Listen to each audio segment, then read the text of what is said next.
Good morning, selamat pagi saudara yang diberkati Tuhan. Salam sehat, kuat dan sejahtera. Pagi ini saya mau minum teh telang. Nah ini saya baru petik dari depan rumah. Kasih 4 teh telang. Kasih air mendidih. Kasih air mendidih. Manfaatnya cukup banyak teh telang ini dari bunga telang.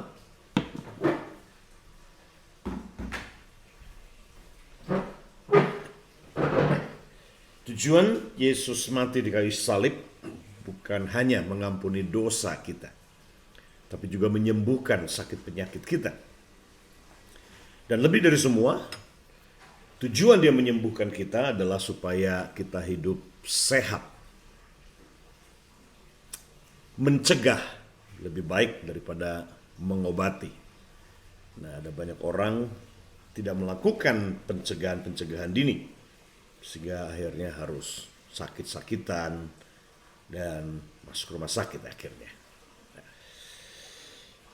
Oke, dan itulah tanggung jawab kita tentunya. Untuk hidup sehat adalah pilihan kita setiap hari.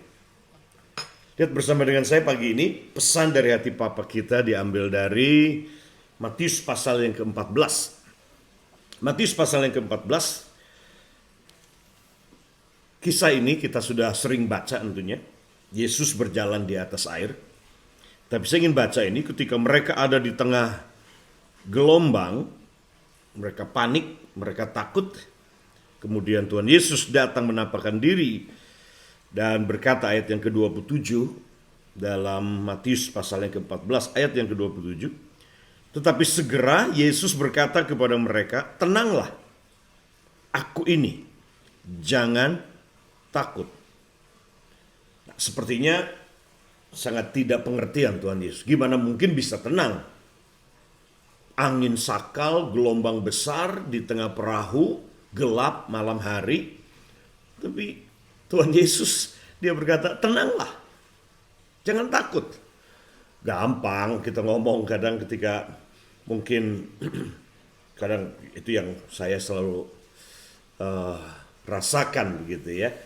Ketika ada jemaat yang mungkin dipecat dari tempat kerjaan atau divonis sakit parah atau mengalami persoalan-persoalan gitu anak-anak rohani saya. Ya, saya hati-hati untuk bilang tenanglah dan jangan takut. Karena saya tidak mau. Kemudian mereka berkata, oh iya enak aja kok Sam, enak aja Pastor Sam. Pastor Sam kan tidak mengalami apa yang saya alami.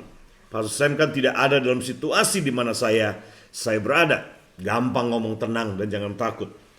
Ya, Tuhan Yesus dia mengatakan tenanglah, aku ini jangan takut. Sebetulnya dari 3 kata ini tenanglah, aku ini jangan takut. Di situ kunci bagaimana kita bisa hidup bebas dari ketakutan dan hidup dalam damai sejahtera walaupun di tengah badai. Kata kuncinya adalah aku ini. Mengenal siapakah aku ini. Petrus sedang ada di zona manusia, zona terbatas. Makanya dia takut di tengah-tengah gelombang. Tapi Yesus dia berkata tenanglah jangan takut karena berarti Yesus sendiri tenang dan tidak takut. Mengapa Yesus tenang dan tidak takut di tengah-tengah badai? Karena dia sedang ada di dalam zona Bapa di surga. Zona mukjizat, zona yang tidak terbatas, zona kuasa yang tidak terbatas. Itu sebabnya dia berkata, tenanglah jangan takut karena dia sendiri tenang. Dia sendiri ada di tengah-tengah badai. Cuma badai tidak bisa menggoncangkan dia. Reaksinya Petrus ini yang saya ingin saudara baca dan renungkan adalah ini pagi ini. Lalu Petrus berseru dan menjawab dia, Tuhan, apabila engkau itu, suruhlah aku datang kepadamu berjalan di atas air. Kata Yesus, datanglah. Maka Petrus turun dari perahu dan berjalan di atas air mendapatkan Yesus. Umumnya, ini attitude dan sikap kita. Ketika kita sedang ada dalam badai, ada dalam persoalan, kemudian tiba-tiba Yesus datang, kita dengar remanya Tuhan berkata, tenang, jangan takut, ini aku.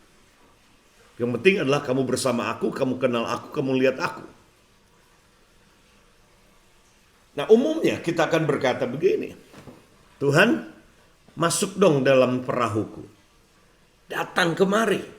Tuhan, kau datang, hampiri aku, datang temui aku, datang tolong aku, datang dan naik ke perahuku ini. Umumnya kita, ketika kita ada dalam persoalan, kita minta Tuhan datang pada kita. Ketika kita di tengah badai, kita minta Tuhan yang mendatangi kita. Tapi Petrus dia punya sikap yang berbeda. Dia berkata, Tuhan, jika itu engkau suruh aku, apabila engkau itu suruh aku datang kepadamu berjalan di atas air. Wow. Nah, this is the key. Ini kunci, itu berjalan di dalam zona ilahi. This is the key to walk in God's zone. Adalah ini, miliki hati yang seperti Petrus. Tuhan, suruh aku berjalan menghampirimu, berjalan di atas air. Jika itu engkau. Inilah sikap yang tidak biasa. Ketika kita dalam persoalan, miliki hati seperti Petrus. Bukan minta Yesus yang datang pada kita. Yesus yang menyesuaikan dengan situasi kita. Yesus yang naik ke perahu hidup kita, naik ke bisnis kita, datang ke persoalan kita, dan solve the problem. Tidak. Petrus dia ingin ada di mana Yesus itu berada. Dia ingin ada di zonanya Yesus. Kenapa Yesus tenang dan tidak takut di tengah badai sementara aku takut? Jadi dia ingin seperti Yesus. Dia ingin ada di mana Yesus berada. Makanya dia berkata, kalau itu engkau suruh aku datang kepadamu, menghampirimu berjalan di atas air. Hari-hari ini di tengah-tengah persoalan saudara, jangan minta Yesus datang kepadamu karena dia sudah ada di dalammu. Tapi mulailah sikap hati dalam doa bertanya, Tuhan, aku ingin ada di mana engkau berada. Suruh aku menghampirimu, berjalan di atas air, berjalan dalam zonamu itu. Aku ingin keluar dari zona amanku, zona takutku ini, dan ada dalam zonamu Tuhan Yesus. Berjalan di dalammu dan bersamamu. Bukan cuma engkau di dalam aku, tapi aku bersamamu. Bukan cuma Tuhan engkau dengan aku menyertai aku, Immanuel. Tetapi aku ingin menyertaimu di mana engkau berada. So, pagi hari ini, di tengah-tengah pergumulan hidup saudara, datang dan berkata, aku ingin ada di mana engkau berada, suruh aku menghampirimu Tuhan. Saudara yang ambil inisiatif, berkata, aku ingin ada di mana engkau berada, seperti Petrus. Jangan lagi berdoa, nangis-nangis, minta Tuhan datang kepada. Dia sudah ada di dalam. Tapi yang diperlukan hari ini adalah hati yang berkata, aku ingin ada di mana engkau berada. Tuhan suruh aku datang kepada. Di mana engkau berada hari ini. Di tengah persoalan, inilah sikap yang harus kita miliki. Tanya Tuhan, Tuhan, di mana engkau berada? Di mana engkau berada dalam persoalan bisnisku, di mana engkau berada dalam masalah keluargaku, keuanganku hari ini, bahkan pelayananku. Karena aku ingin ada di mana engkau berada. Tuhan, kau gak perlu datang kepadaku, aku yang akan mendatangimu. Aku yang akan melangkah keluar dari zonaku, menyesuaikan dengan zonamu. Itu zona mujizat, zona damai sejahtera, zona ketenangan, zona di mana situ tidak ada takut bersama dengan dia. Oke, have a great day, selamat beraktivitas. It's December, holiday season dan season of giving. Berdoalah saudara untuk memberi, berdoalah untuk saudara berkorban, berdoalah untuk saudara giving untuk pekerjaan Tuhan di mana saja saudara digerakkan oleh Tuhan.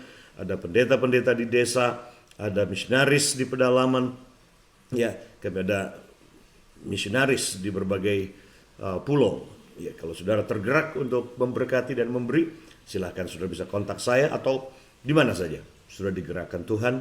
Silahkan, ini momen Desember ini momen mujizat, Ada mujizat buat saudara bulan Desember ini. Itulah Christmas. It's a miracle story. God bless, Tuhan berkati.